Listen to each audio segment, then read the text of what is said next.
Hello दोस्तों। आज मैं वरुण धवन और जानवी कपूर की नई मूवी बवाल लेकर आई हूँ। तो बिना टाइम बर्बाद करे शुरू करते हैं। स्टोरी स्टार्ट होती है लखनऊ शहर के साथ, जहाँ पर एक बहुत फेमस इंसान दिखाया जाता है जिसका नाम है अजय दीक्षित उर्फ अज्जू। अज्जू के शहर में बहुत भौकाल है। अब ये भौकाल आई कहाँ से? क्योंकि ना तो अज्जू कोई पॉलिटिशियन है, ना कलेक्टर और ना ही कोई एक्टर। वो तो बस हिस्ट्री का टीचर है मामूली से स्कूल में। दरअसल ये इमेज इसके झूठ के चलते बनी है, जहाँ वो अपनी झूठ की इमेज भर भर के सबको बेचता आ रहा है बहुत सालों से। मगर असलियत में अज्जू अपने से खुश नहीं है, सबकी तरक्की से जलता है। प्रोफेशनल तो छोड़ो, वो पर्सनल लाइफ में भी बहुत दुखी है। पर आखिर क्यों? अब कहानी फ्लैशबैक में जाती है। दरअसल अज्जू की शादी 9 महीने पहले निशा से हुई थी। शादी से पहले निशा बहुत सक्सेसफुल, आउटगोइंग और खुश लड़की थी। बस उसका कभी कोई बॉयफ्रेंड नहीं रहा था। निशा को अज्जू में वो सब दिखा था जो उसे चाहिए था। वो सबकी रिस्पेक्ट करता था, प्यार से रहता था। वहीं अज्जू को निशा से जो चाहिए था वो भी उसे मिल रहा था। बिजनेस क्लास फैमिली, पढ़ी लिखी खूबसूरत लड़की जिसे वो सबके सामने आराम से शो ऑफ कर सकता था। बस निशा के साथ एक दिक्कत थी। उसे बचपन में मिर्गी के दौरे आते थे, जो कि बहुत सालों से आए नहीं थे, जिसके बारे में वो शादी से पहले ही अज्जू को बता दी थी। पर विदाई के टाइम निशा को मिर्गी का दौरा आ गया था, जिसके बाद से इनके बीच सब बदल गया था। अब अज्जू निशा को कहीं लेकर नहीं जाता है और ना ही कहीं उसे जाने देता है, इस डर से कि कहीं सबको पता न चल जाए कि उसकी वाइफ को मिर्गी के दौरे आते हैं और सब उसका मजाक बनाने लग जाएं। अब कहानी प्रेजेंट में आती है। निशा के घर शादी के कारण उसके सास और ससुर अज्जू से कहते हैं उसे मायके छोड़ के आने के लिए, पर अज्जू साफ मना कर देता है। जिसके बाद वो गुस्से में स्कूल जाता है, जहां एक बच्चे के हिस्ट्री के सवाल पूछने के कारण वो उसे थप्पड़ मार देता है। जिसके बाद पता चलता है वो जिसे थप्पड़ मारा है वो कोई मामूली बच्चा नहीं है, बल्कि एमएलए का बेटा है। अब अज्जू को अपनी बनाई हुई इमेज की बहुत चिंता होने लगती है। उसके मम्मी पापा कोशिश करते हैं कि मामला रफा दफा हो जाए, पर कुछ होता नहीं है। अगले दिन एमएलए बोलते हैं कि इस बात की जांच की जाएगी कि अजय पढ़ाने लायक है या नहीं किसी भी स्कूल में, और तब तक के लिए इनको सस्पेंड किया जाता है। जिसके बाद अब अज्जू एक तरकीब लगाता है, जहां वो डिसाइड करता है कि वो ऐसा माहौल बनाएगा कि सब भूल जाएंगे कि वो स्कूल से सस्पेंड है। वो प्रिंसिपल से जाकर बोलता है इस महीने वो वर्ल्ड वॉर 2 पढ़ाने वाला था और वो नहीं चाहता उसके सस्पेंड होने के कारण बच्चों का कुछ भी लॉस हो। जिस कारण वो प्रिंसिपल से बोलता है अब मैं कुछ अलग करूँगा। मैं अपने पैसों से वर्ल्ड वॉर 2 की लोकेशंस पर जाकर बच्चों को पढ़ाऊँगा। प्रिंसिपल सर बहुत इम्प्रेस होते हैं और वो इसके लिए पैसा अपने पापा से लेने वाला था नाटक करके।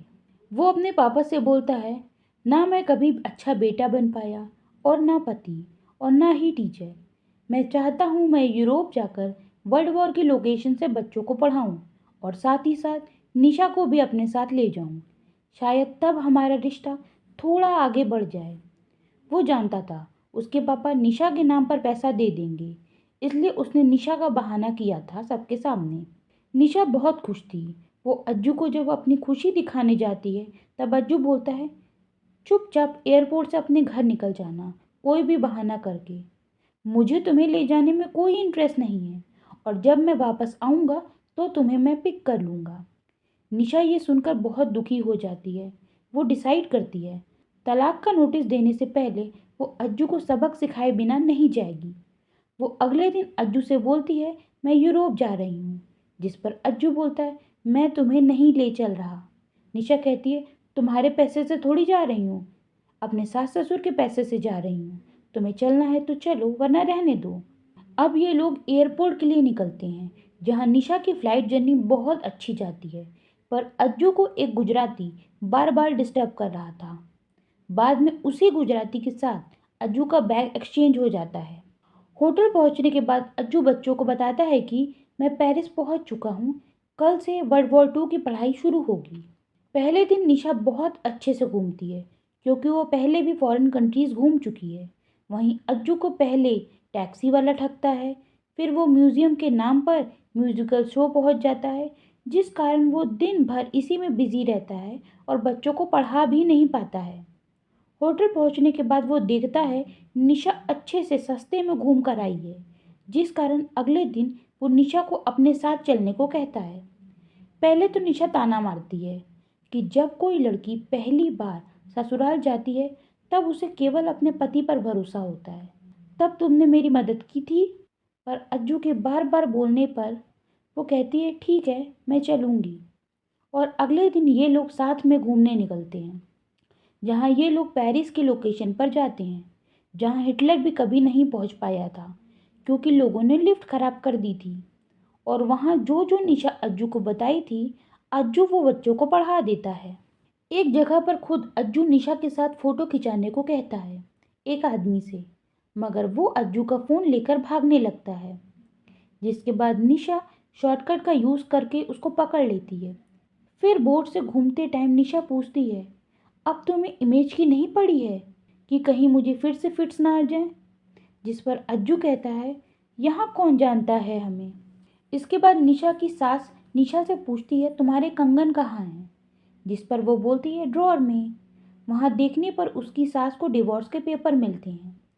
ये लोग बहुत परेशान हो जाते हैं और निशा के माँ बाप से कहते हैं कि हमें लगा था दोनों को साथ में घूमने भेजने से नज़दीकियाँ बढ़ेगी, पर यहाँ तो नौबत तलाक तक आ चुकी है। जिस पर यह डिसाइड होता है कि इन लोग के आने के बाद इस बारे में बात की जाएगी। उधर अज्जू बच्चों को बताता है कि कल हम लोग ये देखेंगे कि नॉर्मंडी में क्या हुआ था। नॉर्मंडी के बीच की ऑडियो गाइड निशा सुन रही होती है, जिसके बाद वो वहाँ मरे 10 लाख से ऊपर सैनिकों के बारे में सुनकर बहुत इमोशनल हो जाती है। मगर अज्जू उस सिमेंट्री का भी मजाक बना रहा था, पर वो ऑडियो सुनने के बाद वो भी इमोशनल हो जाता है। बाद में वो बच्चों को इसके बारे में भी बताता है।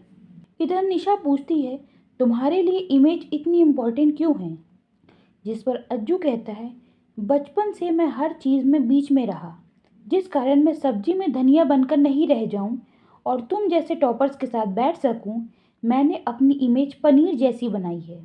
अब ये लोग एनी मार्टिन के घर जाते हैं, जो छोटी सी उम्र में कैसे हिटलर के लोगों से छुपकर एक केबिन में रहा करती थी और कैसे वहाँ रहकर भी बुक लिखकर अपनी खुशी ढूंढ लेती थी। जहाँ निशा बोलती है एक तरफ हम लोग हैं, हमारे ऊपर कोई तलवार नहीं लटक रही, फिर भी हम खुश नहीं रहते हैं। बच्चे ये इनकरेजिंग स्टोरी सुनकर इमोशनल हो जाते हैं। वहाँ से निकलने के बाद अज्जू निशा से पूछता है अगर ये तुम्हारी ज़िंदगी का आखिरी दिन होता तो क्या करती, जिस पर निशा बोलती है मैं ऐसी कोई ड्रेस पहनकर ऐसी किसी जगह पर दारू पीती। जिसके बाद ये लोग शॉपिंग पर जाते हैं, जहाँ निशा को इस ड्रेस में देखकर अज्जू के होश उड़ जाते हैं और ये दोनों एक रेस्टोरेंट में दारू पीते हैं और एक दूसरे की पसंद जानने की कोशिश करते हैं। इनकी एक भी पसंद नहीं मिलती, जिस पर अज्जू दुखी होकर कहता है हमारे बीच कुछ कॉमन नहीं है, जिस पर निशा कहती है जरूरी है क्या कुछ कॉमन हो। फिर ये लोग और दारू पीकर नाचने जाते हैं और बहुत इंजॉय करते हैं साथ में। अब ये लोग अपनी नेक्स्ट डेस्टिनेशन के लिए निकलते हैं, जो कि है बर्लिन, यानी कि हिटलर का शहर। होटल में अज्जू का दोस्त कॉल करके बोलता है कि यहाँ एक कांड खत्म हो नहीं रहा और आप कांड पे कांड किए जा रहे हैं। जिस पर अज्जू पूछता है हुआ क्या। वो बताता है आपके और भाभी के दारू पीकर नाचने वाला वीडियो यहाँ वायरल हो रखा है। वहाँ सबको लग रहा है आप पढ़ाने नहीं बल्कि हनीमून पर गए हैं। जिसके बाद अज्जू को बहुत गुस्सा आ जाता है और वो निशा पर बहुत चिल्लाता है और गुस्से में उसे डिफेक्टिव बोल देता है। फिर दोनों के बीच बहुत लड़ाई होती है, जिस पर निशा कहती है इंडिया जाकर मैं डिवोर्स पेपर पर साइन कर दूंगी। अज्जू को अपनी गलती का एहसास होता है कि गुस्से में वो बहुत ज़्यादा बोल गया। बाद में वो निशा से बोलता है पहले मुझे लगता था कि तुम मेरे काबिल नहीं हो, पर अब मैं समझ चुका हूँ कि मैं ही तुम्हारे काबिल नहीं हूँ। अज्जू निशा से कहता है बस 3 दिन इस रिश्ते को और टाइम दे दो और इसे अधूरा छोड़कर मत जाओ। उसके बाद मैं किसी चीज़ के लिए नहीं कहूँगा। इसके बाद ये दोनों ऑस्ट्रिच के लिए निकलते हैं और एक होम स्टे में रुकते हैं, जहाँ अज्जू बच्चों को बताता है कि ये सबसे खतरनाक और दर्दनाक जगह थी, जहाँ पर 13 लाख लोगों को रखा गया था, जिसमें से 2.5 लाख बच्चे थे और उन्हें ठूस ठूस कर छोटे से केबिन में रखा जाता था और खाने को बस इतना दिया जाता था कि वो जिंदा रहें, और पीने को केवल आधा लीटर पानी। और अगर कोई भी चीज़ के लिए मना किया करता था तो उसकी सज़ा मौत थी। कुछ काम ना कर पाने की सज़ा भी मौत थी।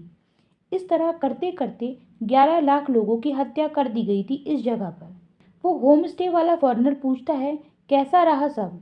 जिस पर निशा बोलती है, बहुत डिस्टर्बिंग।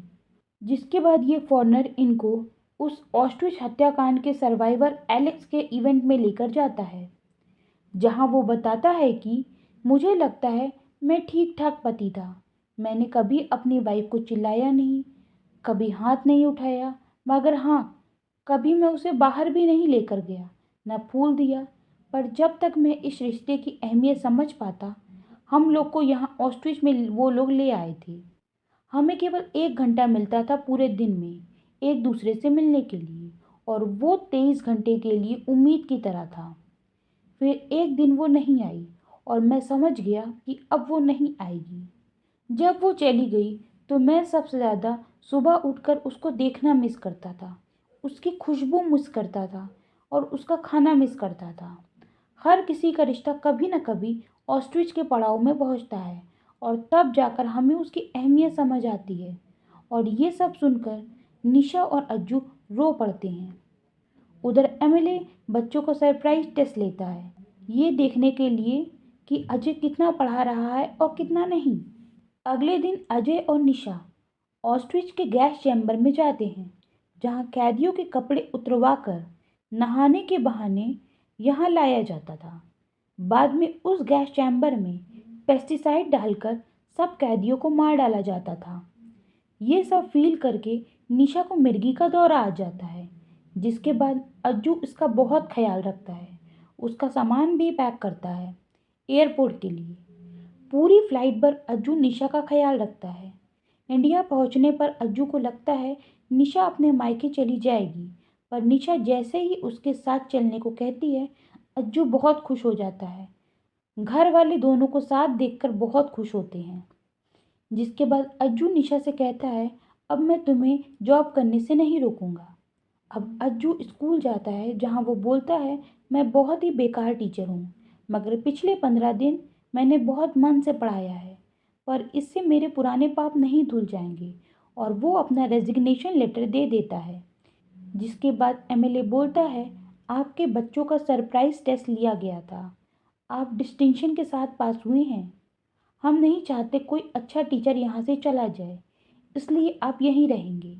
उसके बच्चे बहुत खुश होते हैं। इस मूवी से हमें ये सीख मिलती है कि जब तक हमारे पास जो है उसमें खुश होना नहीं सीखेंगे, तब तक हम हमेशा ही परेशान रहेंगे। और ये रोमांटिक दिल छू लेने वाली कहानी बहुत कुछ सिखा कर जाती है। आपको ये एक्सप्लेनेशन कैसा लगा, मेरे कमेंट बॉक्स में बताइए। तब तक के लिए चैनल को सब्सक्राइब करना ना भूलें। फिर मिलेंगे। Thanks for watching. Bye bye.